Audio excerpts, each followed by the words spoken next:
पिछले लेक्चर में हम लोगों ने एक नोड कैसे इंसर्ट की जाती है उसको देख लिया था। और अगर मैं थोड़ा सा इसको रिपीट भी कर देता हूँ कि लास्ट लेक्चर में जो है हम लोगों ने इस कोड को देखा था, उसमें ये वाला पोर्शन जो इतना है ये बेसिकली क्या करता है कि हमें बताता है कि कोई जो इन्फॉर्मेशन यहाँ पे पास की गई वो ठीक है कि नहीं है, इंडेक्स यहाँ पे ठीक दिया गया कि नहीं दिया गया। अगर इंडेक्स ठीक नहीं दिया गया, माइनस में दे दिया गया या जितनी हमारी लिस्ट है उससे ज़्यादा का दे दिया गया है, तो दोनों सूरतों में जो है इतना पोर्शन जो है वो हमें एरर जनरेट कर देगा इस इफ तक। तो ये हमारे लिए वो प्री प्रोसेसिंग थी और चेकिंग थी कि कोई गलत जो है वो नेक्स्ट नंबर हमें ना दिया जाए। इससे नीचे वाला जो पोर्शन है ये बेसिकली ये वाला जो इतना पोर्शन है ये उस वक्त हमारे जो है वो यूज़ करते हैं जब हम लोग नई नोड जो है वो क्रिएट कर रहे होते हैं और वो नई नोड को हम लोग जो है इंसर्ट करने के लिए जा रहे होते हैं। अगर इंडेक्स ज़ीरो है तो हम उसको हेड के तौर पर कंसीडर कर रहे होते हैं, और इंडेक्स अगर जो है वो ज़ीरो से बड़ा होता है, सपोज 7 है 6 है, तो 6 का मतलब है कि 6 के बाद नोड इंसर्ट करनी, 7 का मतलब है 7 के बाद नोड इंसर्ट करनी। तो ये एल्स वाला पोर्शन फिर उसके लिए काम करता है कि अगर हमारा पहली वाली नोड नहीं है तो एल्स वाला पोर्शन, और अगर पहली वाली नोड है तो हमारा इफ वाला पोर्शन जो है ये काम करता है। ये सारा कुछ हम लोगों ने जो है वो लास्ट लेक्चर में पढ़ा था। आज हम लोग बात करते हैं फाइंड अ नोड कि एक नोड को फाइंड कैसे करना है।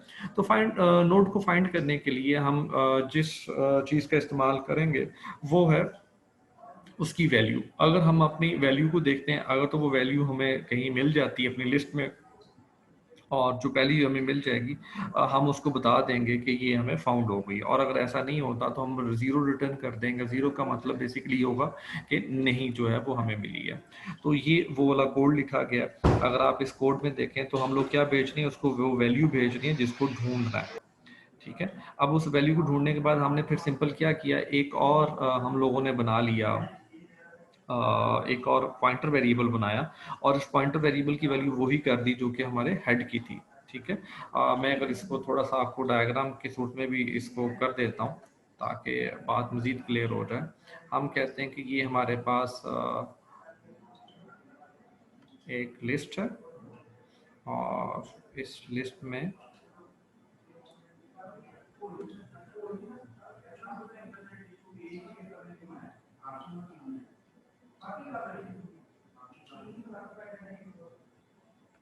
और ये मेरा है पास हेड है। ठीक है, और मैं ये कहता हूँ यहाँ पे 10 स्टोर है और यहाँ पे मेरे पास जो है वो 40 स्टोर है। तो हमने एक और वेरिएबल बनाया और उस और वेरिएबल का नाम हमने क्या रखा, करंट नोड। ठीक है, तो ये एक और पॉइंटर वेरिएबल बनाया। ठीक है, अब सपोज करते हैं कि इसका एड्रेस था 101 और इसका एड्रेस है 107। ठीक है, तो इसका मतलब है कि इस पोर्शन पे यहाँ पे क्या स्टोर हुआ होगा, 107 स्टोर हुआ होगा और यहाँ पे क्या स्टोर हुआ होगा, 101 स्टोर हुआ होगा। तो ही ये लिंक जो है वो इधर क्रिएट होगा।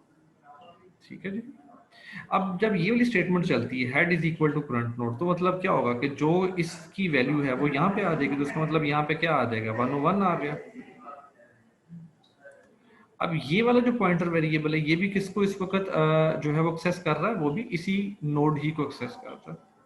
करंट इंडेक्स हमने एक सिंपल वेरिएबल लिया। ठीक है, और इसका मैं नाम रख देता हूँ करंट और आई का मतलब हो जाएगा इंडेक्स।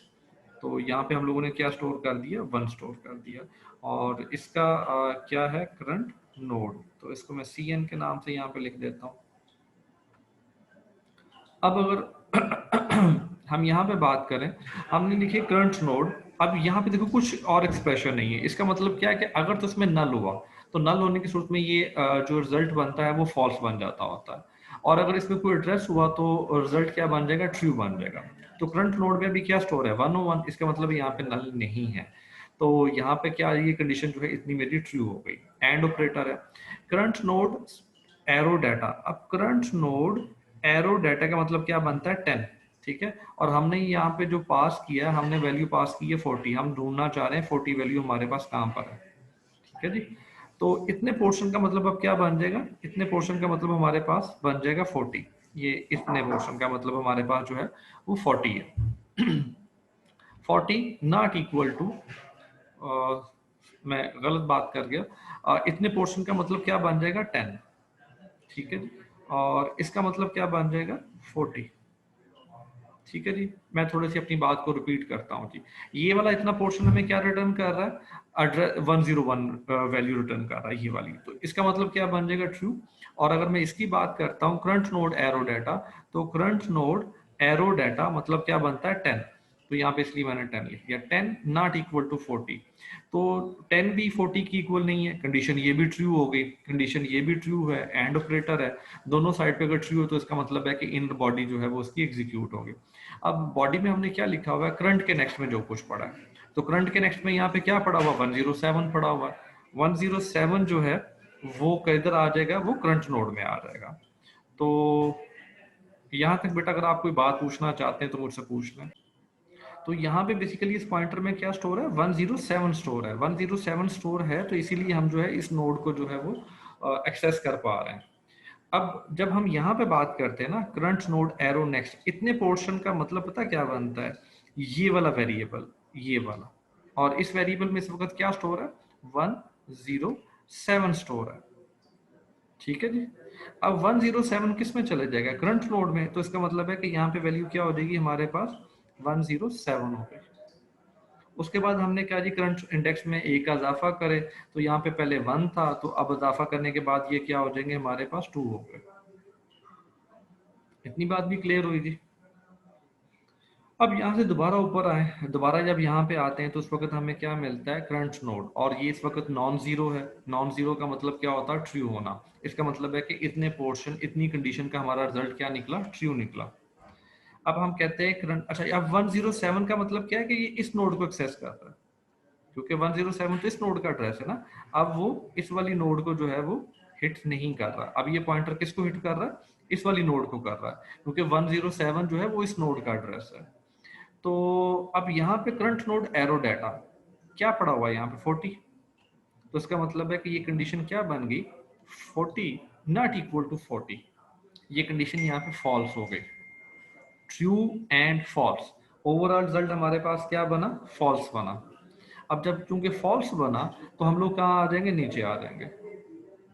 अब यहाँ पे हम देखते हैं कि हमारे पास करंट नोड, चूंकि यहाँ पे हमारे पास करंट नोड ऑब्वियसली 107 है, नॉन जीरो है, ट्रू हुई तो हम यहाँ पर आ गए, और रिटर्न क्या हो गया, करंट इंडेक्स। करंट इंडेक्स क्या पड़ा हुआ है 2। इसका मतलब ये है कि जो आपने वैल्यू में भेजी थी ये दूसरी वाली नोड पे पड़ी हुई है, और आप अगर देख लो ये पहली नोड, ये दूसरी नोड, तो रिटर्न हमारे पास क्या हो जाएगा, जो हमारे पास करंट इंडेक्स में पड़ा हुआ था। और अगर फर्ज करो मैं कहता हूँ वैल्यू नहीं पड़ी हुई थी, ठीक है, वैल्यू नहीं थी, हम लोग कहते हैं कि यहाँ पे हम लोगों ने ढूंढना था 400, ठीक है जी। अब उस सूरत में क्या होना था, ये कंडीशन कुछ ये वाली बन जानी थी। हम लोग कहते हैं 40 not equal to 400, condition true हो गई।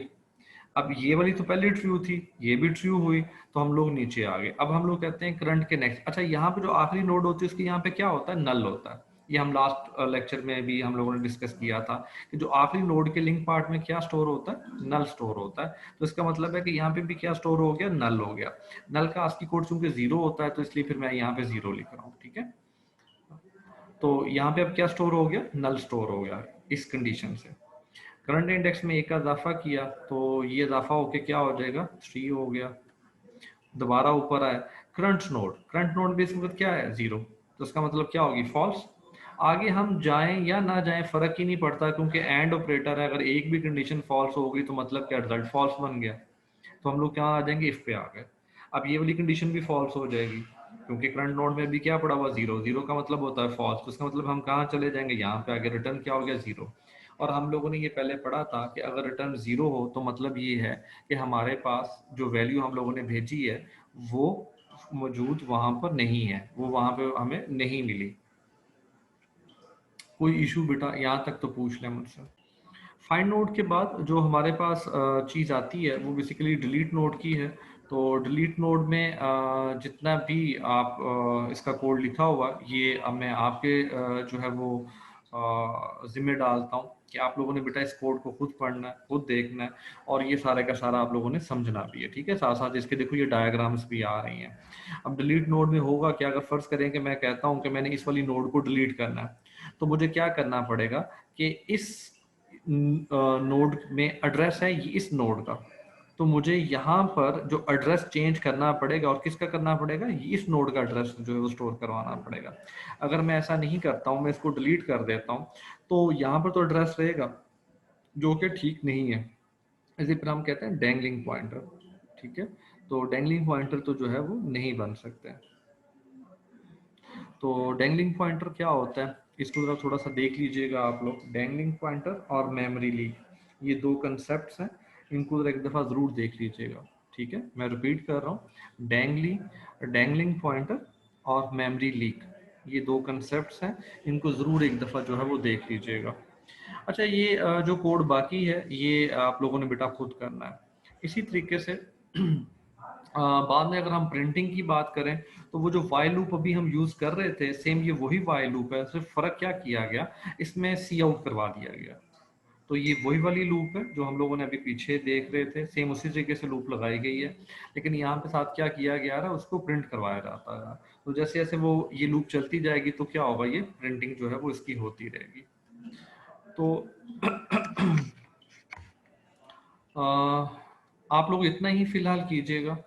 ये लिस्ट को डिस्ट्रॉय करने के लिए है, और ये सारा बेटा जो फर्दर कोड है ना, ये आप लोगों ने बेटा खुद देखना है। ठीक है, ये मेन में उसका जो है वो कोडिंग लिखी गई है, और ये सारा code as it is C पे रन भी होता है। अगर आप इसको रन करना चाहें तो ये रन होगा।